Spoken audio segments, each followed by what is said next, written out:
దేవుని పరిశుద్ధ నామానికి మహిమ కలుగును గాక. మరి ఈ యూట్యూబ్ ఛానల్ క్రీస్తు పరిచర్య అనే మన యూట్యూబ్ ఛానల్ ద్వారా అనుదినం దేవుని వాగ్దానాన్ని వీక్షిస్తున్నటువంటి క్రీస్తు పరిచర్య అనుచరులకును విశ్వాసులకును యావత్ ప్రపంచానికి మన ప్రభువైన యేసుక్రీస్తు నామం పేరట ఈ దినపు శుభాభివందనాలు తెలియజేస్తుంటున్నాను. దేవుని బిడ్డలారా, మీరు అనుదినం దేవుని సన్నిధిలో ఎదుగుచూ వాక్యాన్ని ధ్యానిస్తూ అభివృద్ధి చెందుతున్నారని, ఆయన రాకడ కోసం సిద్ధపడుతున్నారని మేము విశ్వసిస్తుంటున్నాం. అదే రకంగా మీరు ముందుకు కొనసాగిపోవాలని నేను ప్రభు పేరట మిమ్మల్ని దేవుని దాసుడుగా వేడుకొనుచున్నాను. ఇదిగో ఈ దినము దేవుడు మనకు అనుగ్రహిస్తున్న వాగ్దానం ఏంటి అని అంటే, ఎఫెసీయులకు రాసిన పత్రిక 6వ అధ్యాయము 11వ వచనంలో ఈ మాట ఉంటుంది. మీరు అపవాది తంత్రములను ఎదిరించుటకు శక్తిమంతులగునట్లు దేవుడిచ్చు సర్వాంగ కవచమును ధరించుకొనుడి. అపవాది తంత్రములను ఎదిరించుటకు శక్తిమంతులు మనం కావాలి అని అంటే, దేవుడిచ్చు సర్వాంగ కవచం అంటే వాక్యం అనే ఒక సర్వాంగ కవచాన్ని, ప్రార్థన అనే ఒక ప్రొటెక్షన్ని మన చుట్టూ ధరించుకున్నప్పుడు ఈ దురాత్మల వాటి సమూహముల యొక్క కుట్రలన్నిటిని మనం గ్రహించి, వాడి తంత్రాలని, వాడి కుయుక్తులన్నిటిని గ్రహించి జీవించగలుగుతాం. మీరు గమనించండి, సైతాను కూడా యేసు ప్రభు వారి దగ్గరికి వచ్చినప్పుడు ఆయన వాక్యం ద్వారానే మాట్లాడాడు. కానీ ఇదిగో ఏ రకమైనటువంటి గద్దింపుతో కూడిన మాటలు అక్కడ అనలేదు. ఎందుకంటే దురాత్మని గద్దించాలి అని అంటే యేసు ప్రభు వారికి సకల విధములైనటువంటి ఆ శక్తులు ఉన్నాయి. కానీ ఆయన వాక్యంతో వాడిని ఎందుకు గద్దించాడు అంటే, వాడు కూడా ఆయన సన్నిధిలో ఉన్నవాడే. లూసిఫర్ అతని సమూహం అంతయు ఆకాశం నుంచి క్రింద త్రోయబడ్డం కలిగిన కారణం దేవుని కంటే తను హెచ్చించుకున్న రీతిని బట్టి, ఆయన మహిమను దొంగలించడానికి చేసిన ప్రయత్నాన్ని బట్టి వాడు క్రింద పడద్రోయబడ్డాడు. ఆ రకమైనటువంటి పడద్రోయబడిన పరిస్థితుల్లో ఎవరైతే దేవుణ్ణి ఆరాధిస్తున్నారో, ఎవరైతే ఆయనతో సహవాసం కలిగి ఉన్నారో వాళ్ళ కుటుంబాలని, ఇదిగో క్రీస్తును నమ్మి బాప్తిస్మం తీసుకొని రక్షణలోకి వచ్చిన బిడ్డల జీవితాన్ని నాశనం చేయాలని, వారిని దేవుడికి దగ్గర కానికుండా చేయాలని చేసే తంత్రాలే ఈ లూసిఫర్ సమూహాలు మనుషుల మాటల నుండి జరిగిస్తుంటాయి. ఈ భూలోకం మీద వాడి పనులు అనేవి చాలా ఫాస్ట్గా జరుగుతాయి. వాడు చేసే చెడు కార్యాలు అనేవి ఎలా జరుగుతాయి అని అంటే, మన కంటికి కనిపించవు, కానీ అవి చాలా ఫాస్ట్గా జరుగుతాయి. కాబట్టి మనం దేవుని కృపను బట్టి, దేవుని ప్రేమను బట్టి మనం రక్షింపబడి ఉన్నాం. మనం రక్షింపబడినప్పుడు ఆయన మనల్ని అంధకార సంబంధమైన అధికారములో నుంచి ఎప్పుడో వేరుపరిచి తన కుమారునికి రాజ్య నివాసులుగా, తన్ను ప్రేమించిన కుమారుని రాజ్య నివాసులుగా మనం బ్రతకడానికి ఆయన మనల్ని ఏర్పరచుకొని ఉన్నాడు. మనం గమనించవలసింది ఏంటి అని అంటే, ఈ దురాత్మ సమూహాలను ఎదుర్కోవడానికి మనకు ధైర్యం కావాలి అని అంటే, అది మన సొంత శక్తితో మనం ప్రారంభిస్తే అవ్వదు. కాబట్టి అందుకనే నేను వాక్యంలో చెప్పినట్టుగా దేవునికి భయపడి ఉంటే మనం అపవాదిని ఎదిరించగలం.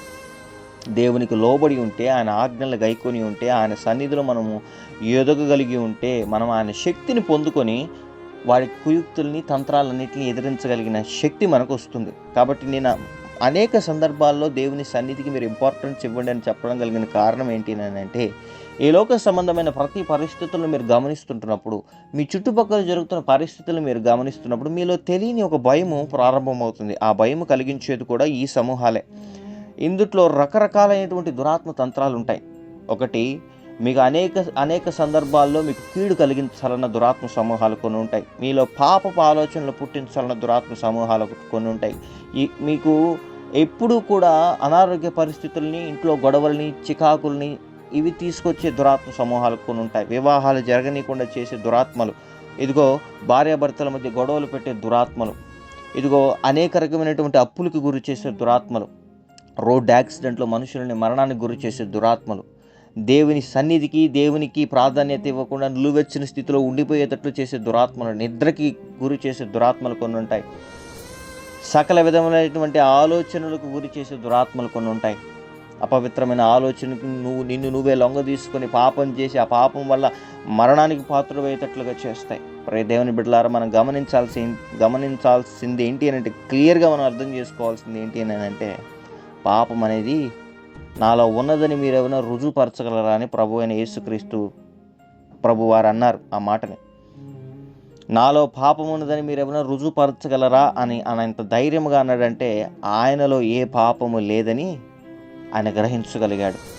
ఇదిగో దురాత్మ సమూహాలు ఆయన దగ్గరికి వచ్చి ఆయన అటాక్ చేయలేకపోవడం గల కారణం ఏంటి అని అంటే ఆయన దేవుని సన్నిధిలో గడపడం అలవాటు చేసుకున్నాడు. ఆయన మానవాళిగా పుట్టినప్పుడు ఈ భూమి మీద మనుషులు ఏ రకంగా బ్రతకాలో కూడా ఆయన నేర్పించాడు. మనం జ్ఞాపకం చేసుకోవాల్సింది ఏంటి అని అంటే, ఏ లోక సంబంధమైన ప్రతి పరిస్థితులను మనం ఎదిరించి జయ జీవితాన్ని పొందుకోవాలి అని అంటే అపవాది తంత్రాల్ని ఫస్ట్ మనం గుర్తుపట్టడం నేర్చుకోవాలండి. అది అంత తేలికైన విషయం అయితే కాదు. దాన్ని మీరు సాధన చేయాలి. బాగా అనుదినము దేవుని సన్నిధిలో గడపడం నేర్చుకోవాలి. ప్రాధాన్యత ఇవ్వాలి. ఉదయకాలమునే లేచి దేవుని సన్నిధికి, దేవుని చిత్తాన్ని గ్రహించడానికి అది ఏ రకమైనటువంటి పరిస్థితి అయినా సరే, ఒకవేళ మీకు ఒక వివాహ సంబంధమైనటువంటి ఆలోచనలు ఉండి ఎవరిని చేసుకోవాలి, ఎట్లాంటి వాళ్ళని చేసుకోవాలి, ఎప్పుడు చేసుకోవాలో తెలియని కన్ఫ్యూజన్లో ఉంటే మీరు ఒక పని చేయండి. దేవుని సన్నిధిలో మీరు మొర్ర పెట్టండి. ఒక వారం రోజులు, అది ఏ సమస్య నిమిత్తమైనా సరే ఒక వారం రోజులు పెట్టుకుని దేవుని సన్నిధిలో మొర్ర పెట్టడం స్టార్ట్ చేయండి. దేవుడు మీరు అడుగుతున్నటువంటి ఏదైతే ప్రశ్న ఉందో అది మీకు అర్థమయ్యే విధంగానే దేవుని వాక్యం ద్వారా మీతో మాట్లాడడం ప్రారంభిస్తాడు. ఆ వాక్యాన్ని మీరు చదువుతుంటున్నప్పుడు మీ హృదయానికి నెమ్మది కలుగుతుందా, భయం కలుగుతుందా చూసుకోండి. భయం కలుగుతుందంటే అది దేవుని చిత్తం ఎంత మాత్రమైతే కానే కాదు.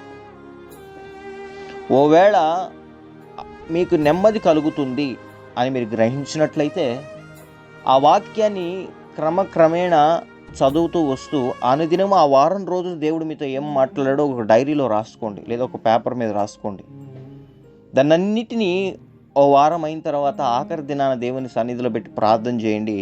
ఖచ్చితంగా దేవుడు మీకు ఒక అద్భుత కార్యాన్ని మీకు అర్థమయ్యే విధంగా ఒక సూచక క్రియని చేస్తాడు.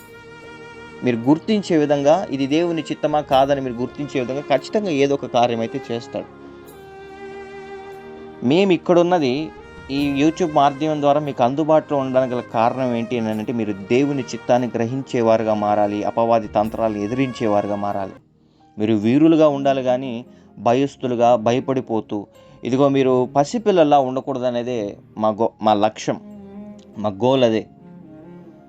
జ్ఞాపకం చేసుకోవాలి. మీకోసం మేము ప్రార్థిస్తున్నాం, అనుదినం ప్రార్థిస్తున్నాం. మీరు ఇంకా బలవంతులు కావాలి, ఆశీర్వదింపబడాలి. అదే మా లక్ష్యం. మీరు చేస్తున్న ప్రయత్నం అన్నిట్లో మీరు అభివృద్ధి చెందాలి, ఫలాభివృద్ధి చెందాలి. ప్రభు రాకడ కోసం మీరు సిద్ధపడాలి. మీరు మీ కుటుంబాలతో సహితము దేవుని సన్నిధిలో కనబడాలి. అదే ఈ క్రీస్తు పరిచర్య యొక్క లక్ష్యం. మీరు దేవుని సన్నిధిలో గడిపి అభివృద్ధి చెందితే మాకేం రాదండి. దేవుడు మాకు చూపిన ప్రేమ ఏదైతే ఉందో దాన్ని మేము ప్రకటించలేక ఉండలేకపోతున్నాం. కాబట్టి ఈ యూట్యూబ్ మాధ్యమం ద్వారా మీ ముందుకు వస్తున్నాం. మీరు దాన్ని గ్రహించి మమ్మల్ని ఆదరిస్తున్న రీతిని బట్టి కూడా మేము ప్రభువుకి ఎంతో కృతజ్ఞతాస్తుతులు చెల్లిస్తుంటున్నాం. గుర్తుపెట్టుకోండి, మనము అపవాది తంత్రాలను ఎదిరించాలి అని అంటే దేవుడు అనుగ్రహించు సర్వాంగ కవచాన్ని ధరించుకోవాలి. ఈరోజు దేవుడు నిన్ను ప్రశ్నిస్తున్నాడు. అపవాది తంత్రాలను ఎదిరించే వాడిగా నిన్ను మార్చాలని, అపవాది తంత్రాలను ఎదిరించే ఒక స్త్రీగా నిన్ను మార్చాలని, ఒక యవ్వనస్తుడిగా నిన్ను మార్చాలని, ఒక బలవంతుడి, ఒక దైవ సేవకుడిగా నిన్ను మార్చాలని, ఒక ఏలియాలా, ఒక ఎలీషాలా నిన్ను మార్చాలని దేవుడు ప్రయత్నం చేస్తున్నాడు. ఇది నాన్న దేవుని మాటకు నువ్వు లోబడుతున్నావా? దేవుని సన్నిధికి ప్రాధాన్యత ఇస్తున్నావా? ప్రార్థనకు ప్రాధాన్యత ఇస్తున్నావా? ఒకవేళ ఇస్తున్నట్లయితే, ఇంకా నీకు కన్ఫ్యూజన్ మైండ్ స్టేట్లో నువ్వు ఉన్నట్లయితే, నా జీవితంలో ఏం జరుగుతుందని నీకోసం నేను ప్రార్థన చేయబోతున్నాను. దేవుని పక్షాన కదిలి కార్యం చేయలాగున మనమందరం కలిసి ఆయనకు మొరపెడదాం. రండి ప్రార్థన చేద్దాం. పరిశుద్ధుడా, ప్రేమ కలిగిన ఆయన, జీవం కలిగిన తండ్రి, నీ ఘనమైన నామానికి స్తుతులు, స్తోత్రాలు, వందనాలు. గడిచిన రాత్రంతా మమ్మల్ని నీ చల్లని రెక్కల నీళ్ళు దాచి కాచి కాపాడి ఈ ఉదయకాలంలో సజీవ లెక్క నిలబెట్టిన రీతిని బట్టి నీకు వందనాలు ప్రభువా. దయగలిగిన దేవా, కృప కలిగిన దేవా, మాకున్న పరిస్థితులన్నిటినీ నీ చేతులకు అప్పచెప్తుంటున్నాం.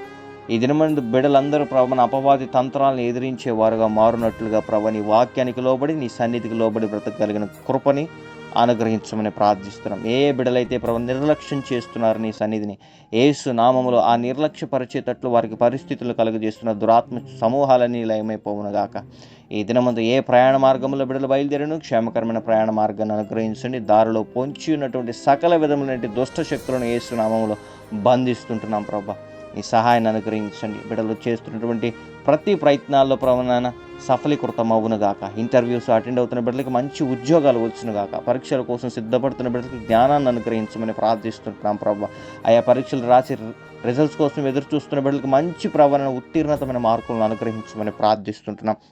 మరి అదేవిధంగా ప్రభు నీ సేవకుల జీవితాల్లో జరుగుతున్నటువంటి సకల విధములైనటువంటి దురాత్మ క్రియలని అయానైనా వాడి కుతంత్రాల్ని వారి కుట్రల్ని సేవ మీద జరుగుతున్నటువంటి సకల విధములైనటువంటి ప్రభావైన దురాత్మ సమూహపు దాడులను యేసునామంలో కాల్చివేస్తున్నాం. బిడ్డలందరూ నీ సన్నిధిలో ప్రభావైనా ఇదిగో సంతోషముగా నిన్ను ఆరాధించలాగిన సేవకుల కుటుంబాలని నువ్వు సంరక్షించమని ప్రార్థిస్తుంటున్నాం. మరి అదేవిధంగా ప్రభావైనా మా దేశం మీద చీకటి అలుముకొంచుంటుండగా ప్రభా ప్రతి ఒక్కరు భయం కలిగి ప్రభు నీ సన్నిధికి ప్రాధాన్యత ఇవ్వగలిగిన కృపను అనుగ్రహించమని ప్రార్థిస్తున్నాం. ఎక్కడ చూస్తున్నాను దాడులు భయంకరమైనటువంటి ప్రభానైనా కొట్లాటలు జరుగుతుంటుండగా ప్రభానైనా ఇదిగో నీ రాకడికి సూచనలు ప్రభావం రాజ్యాల మీదకి రాజ్యాలు ప్రభుత్వాలు లేస్తాయని పరిశుద్ధాత్మదేవ నీ ఆత్మతో ప్రతి బిడ్డను నింపి ప్రభానైనా ఇదిగో నీ కోసం నిలబడేవారుగా నీ రాజ్యాన్ని ప్రభానైనా ఇదిగో ప్రభానైనా నీ రాజ్యానికి సకల విధమైనటువంటి నీ బిడ్డలను నడిపించేవారుగా బిడ్డలు మారుదురుగాక.